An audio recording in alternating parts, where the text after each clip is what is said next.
Assalamualaikum warahmatullahi wabarakatuh. Saya Ferani Nadine Fatma dan rekan saya Rizky Wulandari. Kami dari kelompok 11 akan mempresentasikan tentang unit kerja registrasi pangan olahan. Yang pertama, saya akan memaparkan tentang struktur organisasi dari Direktorat Registrasi Pangan Olahan. Di dalam Direktorat Registrasi Pangan Olahan terdapat 3 subdirektorat. Yang pertama itu ada Subdit Registrasi Pangan Olahan Resiko Rendah dan Bahan Tambahan Pangan. Kemudian yang kedua ada Subdit Registrasi Pangan Olahan Resiko Sedang. Dan yang ketiga itu ada Subdit Registrasi Pangan Olahan Resiko Tinggi. Direktorat Registrasi Pangan Olahan memiliki tugas untuk penyiapan perumusan kebijakan, penyusunan pedoman, standar, kriteria dan prosedur, serta pelaksanaan pengendalian bimbingan teknis dan evaluasi di bidang registrasi pangan. Untuk menjalankan tugasnya, Direktorat Registrasi Pangan Olahan juga menjalankan fungsi sebagai unit yang melakukan pengawasan pangan olahan sebelum beredar di masyarakat atau pengawasan pre-market.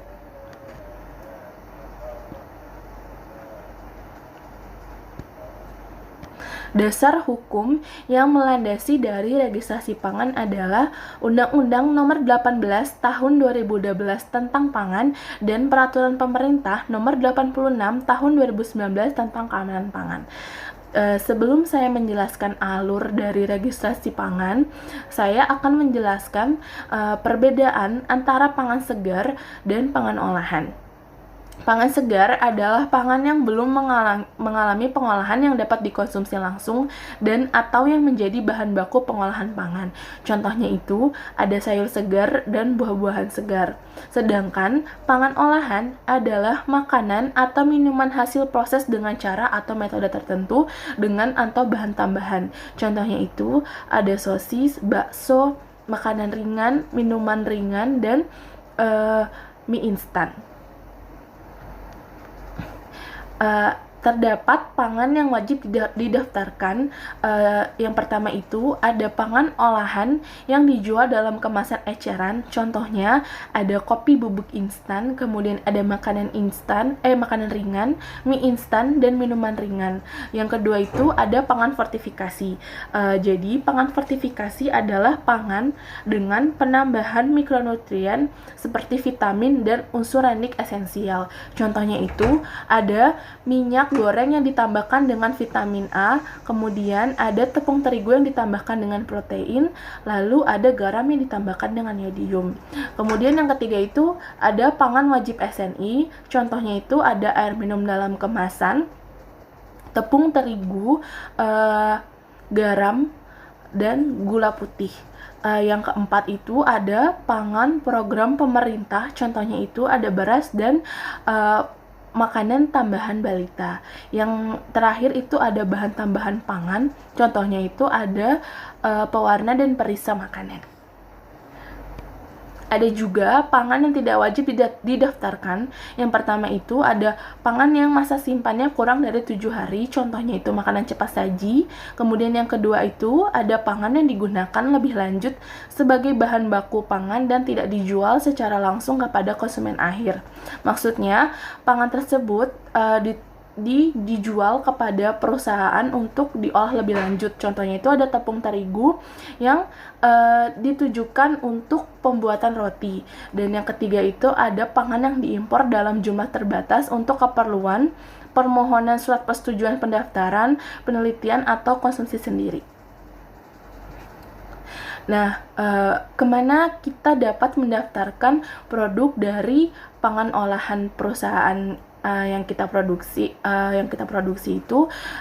Jadi kita dapat mendaftarkan produk pangan olahan itu ke Direktorat Registrasi Pangan Olahan Badan POM secara online melalui sistem e-registration, atau dapat melakukan konsultasi di ruang pelayanan di Jalan Percetakan Negara nomor 23 Jakarta Pusat, Gedung B, pelayanan lantai 3.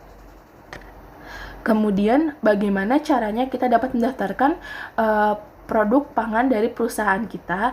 Jadi ada 2 tahapan. Tahapan yang pertama itu perusahaan dapat mendaftarkan akun dari perusahaannya. Kemudian setelah perusahaan mendaftarkan akunnya, baru perusahaan itu dapat mendaftarkan produk dari pangan olahannya. Seperti ini tampilan dari website ireg.pom.go.id. Seperti yang sudah saya sebutkan sebelumnya, tahap pertama dari pendaftaran atau registrasi dari pangan yang perusahaan tersebut produksi, perusahaan tersebut harus mendaftarkan akunnya terlebih dahulu. Yang pertama itu, perusahaan dapat membuka website dari ireg.pom.go.id, kemudian perusahaan dapat menginput data dari perusahaan dan pabriknya, kemudian perusahaan dapat mengupload dokumen pendukung, kemudian perusahaan menunggu hasil dari evaluasi dan verifikasi dari petugas registrasi pangan olahan. Kemudian setelah mendapatkan verifikasi, perusahaan itu akan mendapatkan user ID dan password yang akan digunakan untuk login ke dalam website dari ireg.pom.go.id. Ini persyaratan dokumen yang harus disiapkan oleh perusahaan. Yang pertama, untuk produk dalam negeri itu ada NPWP atau nomor induk berusaha atau NIB, kemudian izin usaha industri atau IUI, izin usaha mikro kecil atau IUMK, atau surat keterangan domisili usaha atau SKDU. Untuk IUMK dan SKDU itu untuk perusahaan skala mikro dan kecil. Kemudian untuk produk minol itu ada IUI yang dikeluarkan dari BKPM Pusat. Kemudian sebelum perusahaan itu dapat mendaftarkan produknya ke Direktorat Registrasi Pangan Olahan, perusahaan tersebut wajib meminta audit kepada Balai POM yang ada di daerahnya masing-masing. Kemudian hasil audit dari produksinya atau pemeriksaan sarana oleh Balai POM tersebut di-upload ke dalam website ireg.pom.go.id untuk membuat akun dari perusahaan tersebut. Kemudian untuk produk luar negeri, perusahaan dapat menyiapkan NPWP atau nomor induk berusaha NIB, surat izin usaha perdagangan SIUP atau angka pengenal impor API atau surat penetapan sebagai importer terdaftar atau IT. Jadi untuk IT ini hanya berlaku untuk perusahaan yang mengimpor minuman beralkohol. Kemudian, surat penunjukan LOA yang disahkan oleh notaris, Kamar Dagang setempat, pemerintahan setempat, dan perwakilan RI di luar negeri. Kemudian, sertifikat GMP, HACCP, ISO 22000, serta atau sertifikat audit dari pemerintah setempat. Nah, alurnya untuk mendaftarkan produk dari pangan olahan mereka, jadi perusahaan itu dapat membuka website ireg.pom.go.id, kemudian login dengan ID dan password yang tadi telah dikeluarkan dari registrasi pangan olahan. Kemudian perusahaan dapat menginput data dan upload dokumen pendukung. Kemudian setelah mengupload akan terbit SPB atau surat perintah bayar. Kemudian perusahaan membayar sesuai dengan nominal yang tertera pada SPB, lalu menunggu evaluasi, verifikasi dan validasi dari petugas registrasi pangan olahan. Kemudian setelah mendapatkan verifikasi dan validasi, maka nomor izin edarnya akan terbit dalam bentuk nomor izin edar elektronik. Nah, ini timeline dari perusahaan itu tersebut menginput dan mengupload dokumen itu sampai terbitnya nomor izin edar itu sekitar 30 hari kerja. Saya akan melanjutkan presentasi yang sudah disampaikan oleh teman saya sebelumnya. Perkenalkan, nama saya Rizky Wulandari. Persyaratan untuk pendaftaran produk pangan yaitu untuk produk dalam negeri. Persyaratannya yang pertama, hasil analisa untuk produk resiko sedang dan tinggi. Yang kedua, ada komposisi. Yang ketiga, proses produksi. Yang keempat, penjelasan kode produksi. Yang kelima, penjelasan masa kadaluarsa. Yang keenam, spesifikasi bahan. Yang ketujuh, ada rancangan label.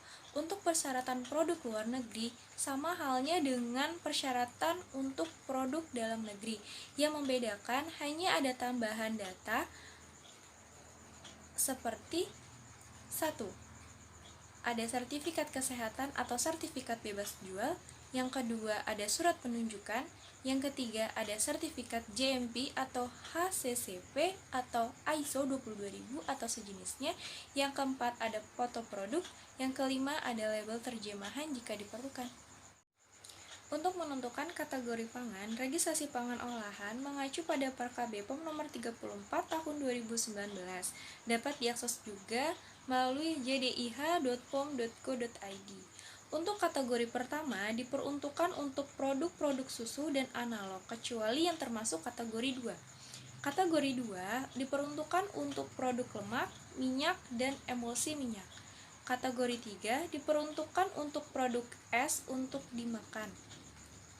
Kategori 4 diperuntukkan untuk produk buah dan sayur, rumput laut, dan biji-bijian. Kategori 5 diperuntukkan untuk produk kembang gula atau permen dan coklat.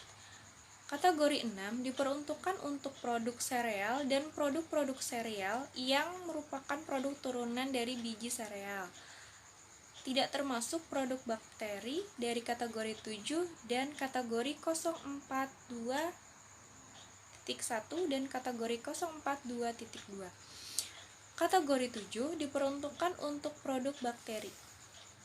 Kategori 8 diperuntukkan untuk produk daging dan produk daging termasuk daging unggas dan daging hewan. Kategori 9 diperuntukkan untuk produk ikan dan produk perikanan termasuk moluska, krustase, dan echinodermata. Kategori 10 diperuntukkan untuk produk telur dan produk-produk telur. Kategori 11 diperuntukkan untuk gula dan pemanis termasuk madu. Kategori 12 diperuntukkan untuk produk garam, rempah, sup, saus, salad, dan produk protein. Kategori 13 diperuntukkan untuk produk pangan olahan untuk keperluan gizi khusus. Kategori 14 diperuntukkan untuk produk minuman tidak termasuk produk susu. Kategori 15 diperuntukkan untuk produk makanan ringan siap santap. Kategori 16 diperuntukkan untuk produk pangan siap saji terkemas. Untuk menentukan parameter mikroba, registrasi pangan olahan mengacu pada Perka BPOM nomor 13 tahun 2009. Dapat diakses juga melalui jdih.pom.go.id. Berikut adalah skim capture dari Perka tersebut. Di dalamnya terdapat kategori pangan dari 1 sampai 16 beserta persyaratannya. Untuk menentukan parameter cemaran logam berat, registrasi pangan olahan mengacu pada Perka BPOM nomor 5 tahun 2018. Dapat pula diakses di jdih.pom.go.id. Berikut adalah screen capture dari Perka tersebut. Terdapat kategori pangan 1 sampai 16 beserta persyaratannya.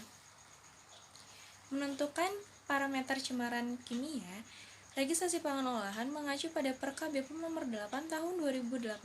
Dapat pula diakses di jdih.pom.go.id. Berikut adalah screen capture dari Perka tersebut. Untuk menentukan informasi nilai gizi, registrasi pangan olahan mengacu pada Perka BPOM nomor 22 tahun 2019. Dapat pula diakses melalui jdih.pom.go.id. Berikut adalah screen capture dari Perka tersebut.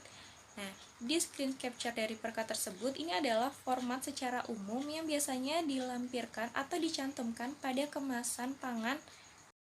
Untuk menentukan label pangan olahan, registrasi pangan olahan mengacu pada Perka BPOM nomor 31 tahun 2018. Dapat diakses melalui jdih.pom.go.id. Berikut adalah screen capture dari Perka tersebut. Ada beberapa persyaratan yang harus dicantumkan pada label kemasan. Yang pertama, ada nama produksi. Yang kedua, ada daftar bahan yang digunakan atau komposisi. Yang ketiga, berat bersih atau isi bersih. Yang keempat, nama dan alamat pihak yang memproduksi atau mengimpor. Yang kelima, ada logo halal. Yang keenam, ada tanggal dan kode produksi. Yang ketujuh, ada keterangan kadaluarsa. Yang kedelapan, ada nomor izin edar. Dan yang kesembilan, ada asal-usul bahan pangan tertentu. Dari ke-9 persyaratan tersebut, terdapat 6 persyaratan yang harus dicantumkan pada bagian yang paling mudah dilihat pada kemasan atau biasanya dicantumkan pada bagian depan label. Yang pertama, ada nama produk. Yang kedua, ada berat bersih atau isi bersih. Yang ketiga, ada nama dan alamat pihak yang memproduksi atau mengimpor. Yang keempat, ada logo halal. Yang kelima, ada keterangan kadaluarsa. Yang keenam, ada nomor izin edar. Dari persyaratan pencantuman yang terdapat 9 persyaratan, diperbolehkan untuk mencantumkan 5 persyaratan saja. Di antaranya 1. Nama produk. 2. Berat bersih atau isi bersih. Yang ketiga, nama dan alamat pihak yang memproduksi atau mengimpor. Yang keempat, tanggal dan kode produksi. Yang terakhir, yang kelima, yaitu adalah keterangan kadaluarsa. Berikut adalah contoh label pangan olahan. Untuk tulisan yang berwarna kuning, biasanya diletakkan pada bagian yang paling mudah dilihat atau di sisi depan. Terdiri dari nama jenis, nama dagang atau nama merek, nama dan alamat produsen atau importir, nomor izin edar, baik digunakan sebelum, berat atau isi bersih, dan logo halal.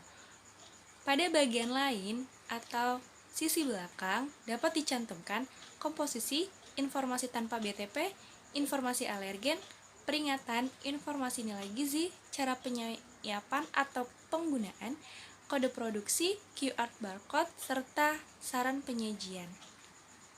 Setelah melakukan praktik kerja profesi apoteker di Direktorat Registrasi Pangan Olahan, saya diberi tugas khusus yaitu melakukan pendaftaran akun dengan tujuan meningkatkan pemahaman peserta PKPA tentang tahapan dan persyaratan pendaftaran akun perusahaan.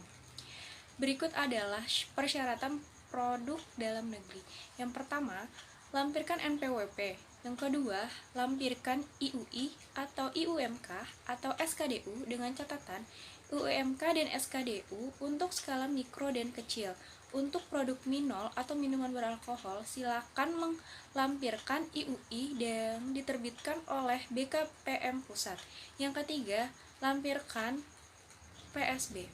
Untuk persyaratan produk luar negeri, yang pertama, lampirkan NPWP. Yang kedua, SIUP atau API atau IT. Catatan, IT hanya berlaku untuk minuman beralkohol. Yang ketiga, lampirkan LOA atau surat menunjukkan yang disahkan oleh notari Kamar Dagang setempat, pemerintahan setempat, perwakilan RI di luar negeri. Yang keempat, silakan lampirkan sertifikat GMP atau HACCP atau ISO 22000 atau sertifikat audit dari pemerintah setempat.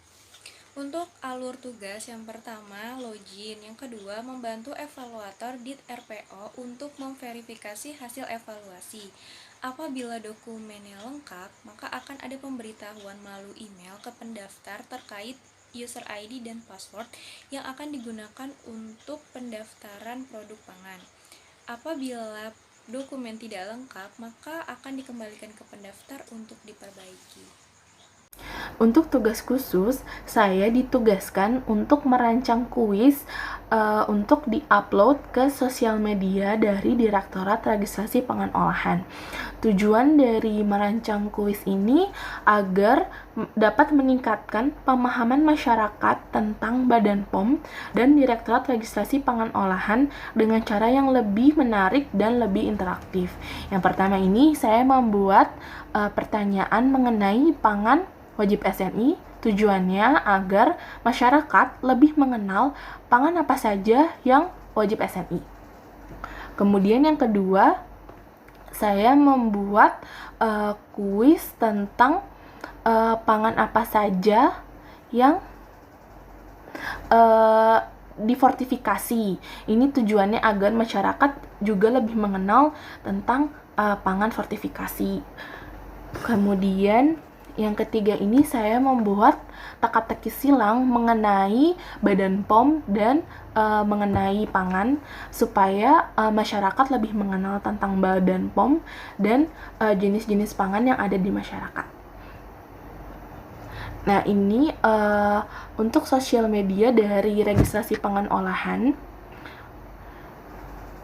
Jadi ada masyarakat dapat menghubungi call center di nomor yang tertera, kemudian ada live chat yang ada di website dari registrasipangan.pom.go.id, kemudian ada Instagram, ada di @registrasi_pangan, kemudian di Facebook ada registrasi pangan olahan, kemudian di Twitter ada @reg_pangan, kemudian YouTube channelnya ada di registrasi pangan olahan.